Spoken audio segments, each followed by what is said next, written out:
At the very top of the world lies an immense wilderness, a place so vast and seemingly untouched. For centuries, this expansive, frozen landscape was almost completely dismissed by the world as entirely irrelevant. It is a frozen desert defined by its profound white silence, a place of extreme, dangerous cold. Here, lethal temperatures can kill in minutes, and powerful storms completely erase entire landscapes, almost overnight. But now, after millennia of quiet isolation, that ancient, frozen silence the Arctic is melting at an unprecedented rate, and with every single drop of ice that vanishes. A new form of global power, long hidden beneath the ice, is now being revealed to us. This new power takes the form of vast, untapped reserves of oil and highly sought-after natural gas. It also reveals new, faster shipping lanes and critical, highly contested strategic military choke points. As the formidable polar ice cap continues its rapid retreat, the world's great powers eagerly advance. This is not simply a story about climate change alone. It is fundamentally a story about global control. For countless generations, the forbidding Arctic was considered by all to be nature's impenetrable, frozen fortress.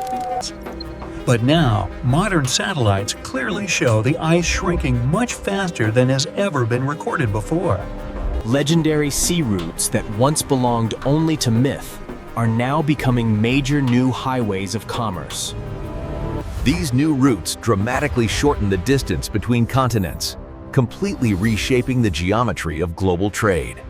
Russia, China, the United States, Canada, and the Nordic nations all now see the exact same thing. They see a vast new, challenging frontier, one defined by both unprecedented opportunity and immense global risk. As the ancient Arctic awakens from its long slumber, so too does the modern race to control it. In this new geopolitical contest, absolutely no nation has moved with more speed or purpose than Russia. Stretching across 11 different time zones, Russia holds the longest, most extensive Arctic coastline on Earth. And today, it is aggressively fortifying nearly every single strategic inch of that vast northern territory.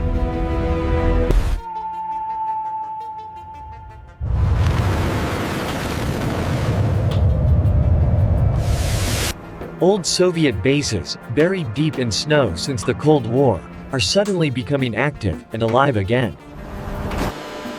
Their reinforced hangars are now filled with modern MiG fighters and deadly surface-to-air missile systems. In Moscow's strategic view, the Arctic is not some distant, irrelevant land. It is their national destiny. The immense, untapped resources of the region could very well define the Russian nation's entire next century. And, critically, its ultimate control could decide the future balance of power between the East and West. Washington, long focused on Europe and the Pacific, has finally awakened to this new northern challenge. The Pentagon in Washington, D.C. now officially calls the Arctic region a vital strategic frontier. Highly advanced American submarines now dramatically surface through the thick ice during critical joint military drills. United States Air Force F-35s now routinely train for conflict from Alaska's strategic northern runways. New, modern icebreakers are currently on the drawing board, though production remains slow for the U.S. The U.S. Navy is busily revising all its maps of routes that were once considered impassable. But behind the scenes in Washington, military planners worry about one critical fact: America arrived late. Their primary concern is that Russia already dominates the most important and strategic northern ice routes. Compounding the issue, China has boldly declared itself to be a permanent, near-Arctic state stakeholder. If the U.S. doesn't act fast, the top of the world may soon belong to someone else. China, of course, has no Arctic coast, yet its global ambitions reach there effortlessly and quickly. Through massive investments in scientific research, satellite mapping, and energy projects, Beijing is buying its influence. Its ice-breaking research ships carry sensors, laboratories, and, as many security experts suspect, advanced surveillance equipment. The ambitious Polar Silk Road initiative promises new trade corridors linking Asia to Europe via Arctic seas. To China, melting ice is an opening, a way to shorten shipping time and reduce southern dependence. They want to avoid southern choke points, like the strategic and often congested Suez Canal in Egypt. Where other nations see impending danger and crisis, the planners in China see a grand design. Beneath the Arctic surface lie some of the richest untapped reserves on Earth, trillions in oil. As modern technology rapidly advances, the ability to extract these valuable, frozen resources grows stronger. Energy companies are now pushing drilling rigs into regions that were once sealed by permanent, thick ice. Yet every single exploration mission risks a truly catastrophic ecological disaster in this pristine, fragile environment. One major accident here would not just pollute a coastline, it could tragically poison an entire continent. Still, for many nations, the powerful economic temptation of this wealth seems to outweigh extreme caution. In an increasingly unstable world, direct control of vital energy supplies equals control of national destiny. And every single major power wants their exclusive share of this valuable, strategic Arctic treasure. The melting has opened two main arteries, the Northern Sea Route and the Northwest Passage. Each one can cut thousands of miles off traditional trade routes between the continents of Europe and Asia. For massive shipping giants, that means significantly less fuel, much less time, and far more profit. For the world's militaries, it means faster deployments and new choke points to guard or to exploit. Russia now charges high fees to any vessel passing through its Arctic waters, turning geography into revenue. The United States and its Western allies firmly call this practice illegal under international maritime law. But in the new, harsh reality of the Arctic, the rule of law often bends with the ice. In this emerging military theater of conflict, a nation's physical presence equals its political power. Russia's Northern Fleet now boasts nuclear submarines capable of launching ballistic missiles from under polar ice. The U.S. Navy counters this threat with stealthy hunter-killer submarines from its own under-ice patrols. Meanwhile, Norway, Canada, and the United Kingdom expand surveillance networks, watching the Arctic skies. The once empty expanse above the world's crown now hums with drones, satellites, and secret flights. Every single move is being watched. Every electronic signal is being traced by opposing forces. But here in the far north lies the deepest and most profound irony of this entire situation. The very catastrophe of melting ice, caused by fossil fuels, is unlocking even more fossil fuels to burn. It is a dangerous, self-perpetuating cycle of immense opportunity and terrible global destruction. Scientists warn that the Arctic is warming at least 4 times faster than the rest of the planet. Permafrost, once eternal, is releasing methane, a greenhouse gas far deadlier than carbon dioxide. Indigenous communities who have lived here for millennia watch their ancestral lands dissolve before their eyes. Yet political leaders debate not how to stop it, but rather how to profit from it. Inside the NATO military alliance, deep tension over the Arctic is brewing quietly behind closed doors. Norway, Denmark, and Canada are urgently demanding a stronger, more unified NATO Arctic policy. The United States, however, remains focused on global competition with China, primarily in the Pacific. Europe, meanwhile, worries more about its energy dependence on Russia than potential mass migration. The alliance agrees on the principles of defense, but not on the specific strategic direction.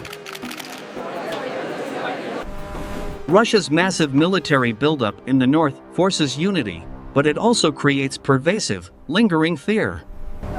No one wants to provoke open conflict in a region where survival itself is incredibly difficult.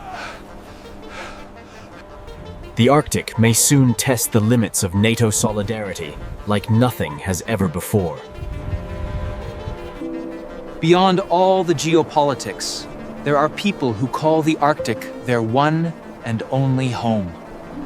The Inuit of Canada, the Sami of Scandinavia, the Nenets of Russia, cultures built on balance. Now, their entire ancient way of life hangs precariously in the balance with the melting ice. Hunters now find dangerously thin ice, where their time-honored traditions once thrived for generations. Entire villages are sinking into the earth as the permafrost foundation beneath them melts away. Corporations arrive with promises of jobs and pipelines that cut directly through their sacred ancestral ground. The global struggle for dominance has reached even the quietest corners of the inhabited Earth. For those who actually live here, the Arctic meltdown is not some abstract, distant theory. It is their daily, challenging, and rapidly changing reality. As the ice continues its steady retreat, nations are racing to define their positions, not just metaphorically. They are racing to define their positions physically, planting flags on new land and in new seas. Each passing summer exposes more navigable routes, and every new discovery of untapped resources deepens the contest. Russia, in particular, has wasted absolutely no time in asserting its dominance in the far north. With the largest Arctic coastline in the world, Moscow views the region as a defensive shield. It also views the entire region as a vast, immensely valuable, and strategic national treasure chest. The Kremlin has reopened over 50 Soviet-era military bases, deploying advanced radar systems and new aircraft. It has stationed MiG-31 interceptors, capable of operating in the most extreme cold weather conditions. But its crown jewel is the Northern Fleet, headquartered in Severomorsk, the spear point of Russian power. Meanwhile, the United States is facing a very serious and rapidly growing strategic dilemma in the north. For decades, America's strategic attention has been fixed on Europe, the Middle East, and the Indo-Pacific. Now, the Arctic suddenly demands sharp focus and, more importantly, a significant increase in funding. The U.S. Navy and Coast Guard have launched new joint exercises, testing their Arctic readiness. Yet, the aging fleet of icebreakers, vessels essential for navigating frozen waters, remains a major limitation. The Polar Star, one of America's few operational heavy icebreakers, was first launched back in 1976. In sharp contrast, Russia operates more than 40, including several nuclear-powered giants, a massive advantage. These are steel leviathans, capable of plowing through the thickest ice as if it were nothing. Washington has responded by fast-tracking construction of new polar security cutters and investing in surveillance systems. But this race is not just about ships. It's about sovereignty, international influence, and political ideology. And now, enter China. Beijing calls itself a near-Arctic state, a new, controversial designation. This is despite being thousands of miles from the pole. And yet, its ambitions are perfectly clear. China seeks access to resources, massive investment opportunities, and a permanent, undeniable physical presence. Through its Polar Silk Road, China seeks to connect Arctic trade routes to its global network. Chinese research vessels, like the Zhuelong, now regularly conduct scientific expeditions in the entire region. They are mapping seabeds and gathering climate data that double as potential resource and military intelligence. In 2018, China released its official Arctic policy white paper, asserting a controversial new claim. It stated that the Arctic belongs to all humankind. A diplomatic yet unsettling turn of phrase. It's a statement that deeply unsettles Arctic nations, wary of Beijing's rapidly growing global reach. For the first time in history, the Arctic is not just an isolated regional matter. It's a global stage where economic ambition and environmental urgency are colliding. To truly understand the tension, one must visualize the Arctic not as a wasteland, but a chessboard.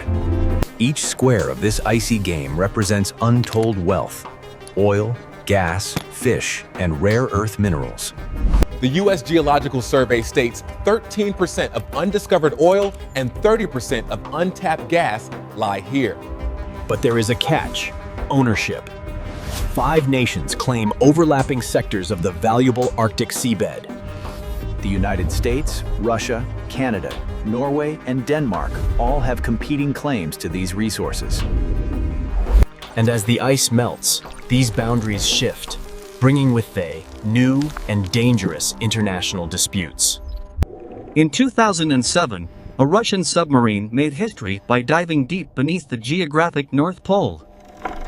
It planted a titanium flag on the seabed, symbolically claiming the entire area for Russia. The provocative act sparked immediate international outrage, especially from its Arctic rivals like Canada. Canada's foreign minister declared, "You can't just plant a flag on the seabed and call it yours." Yet, symbolism matters greatly in geopolitics. The message to the world was perfectly clear. The Arctic, once a peaceful expanse of ice, is now officially a contested military domain. Since then, diplomatic tensions have quietly simmered. Summits emphasize cooperation, but beneath the rhetoric lies competition. Even Greenland, once overlooked as a remote wasteland, has become a new focal point of interest. The United States has reopened its consulate in Nuuk. China has tried to fund airports there. Every single foothold in the Arctic, no matter how small, now carries immense strategic meaning. As the stakes for resources rise, so too does the military presence from all competing sides. Russia conducts snap drills with Arctic brigades, testing its logistics and endurance in sub-zero conditions. NATO responds with massive exercises, mobilizing tens of thousands of troops across Norway and the North Atlantic. Even smaller nations, like Sweden and Finland, now new NATO members, are reinforcing their northern borders. The Arctic, once thought to be a safe buffer zone, is rapidly becoming a new frontline. As alliances harden, the question arises: what happens when melting ice opens a corridor for confrontation? Beyond geopolitics lies another, more existential threat. The environment itself is collapsing. The Arctic acts as the Earth's giant thermostat. When it warms, global weather patterns shift dangerously. Sea levels rise around the globe, and entire ecosystems, both north and south, begin to collapse. The irony is painful. Nations compete for resources revealed by the very destruction those resources cause. Methane, a potent greenhouse gas, lies trapped beneath permafrost. As temperatures climb, it escapes.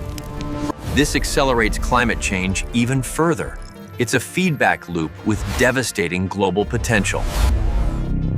By mid-century, scientists predict the Arctic Ocean could be ice-free during summer, a scenario unthinkable before.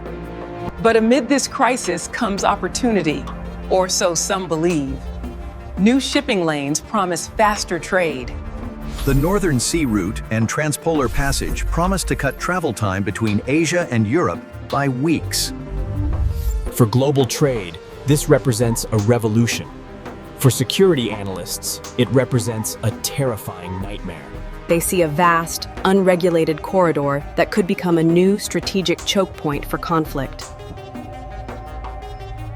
Shipping companies eye the profits, while navies map potential choke points and new emergency deployment routes.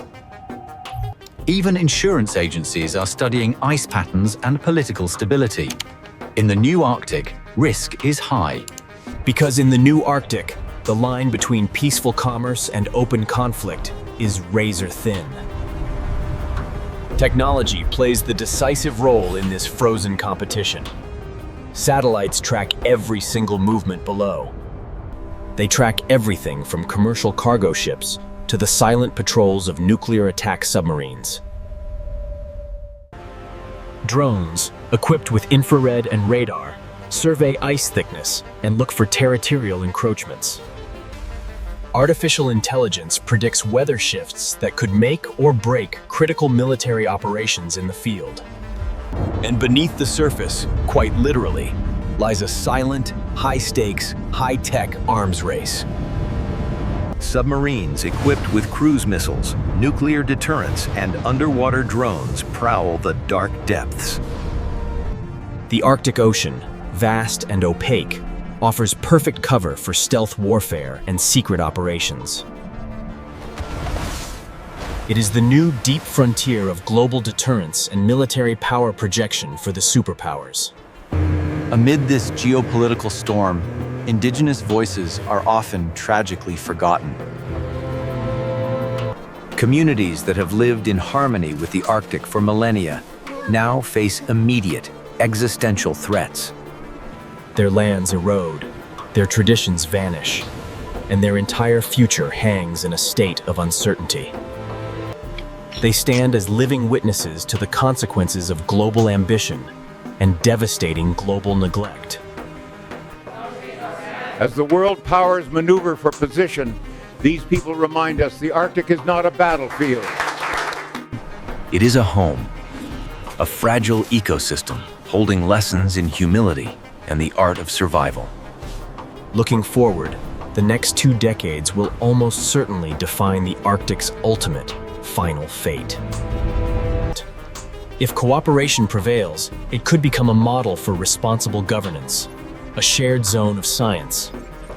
But if intense rivalry dominates, the Arctic could become the stage for a 21st century superpower conflict. Experts warn that simple misunderstandings, even minor incidents, could escalate rapidly in this harsh new environment. A misread radar signal, a territorial overflight, or an intercepted vessel could ignite a disastrous confrontation. The Arctic meltdown, then, is far more than just an environmental issue. It is a mirror. It is reflecting humanity's darkest choices, our deepest ambitions, and our most profound, primal fears. As the ice fades, it reveals not only new lands, but the very nature of power itself. Will nations rise to cooperate, or will they descend into competition, chaos, and open global conflict? Only time will tell. But one thing is absolutely certain. The Arctic now speaks in destiny's language.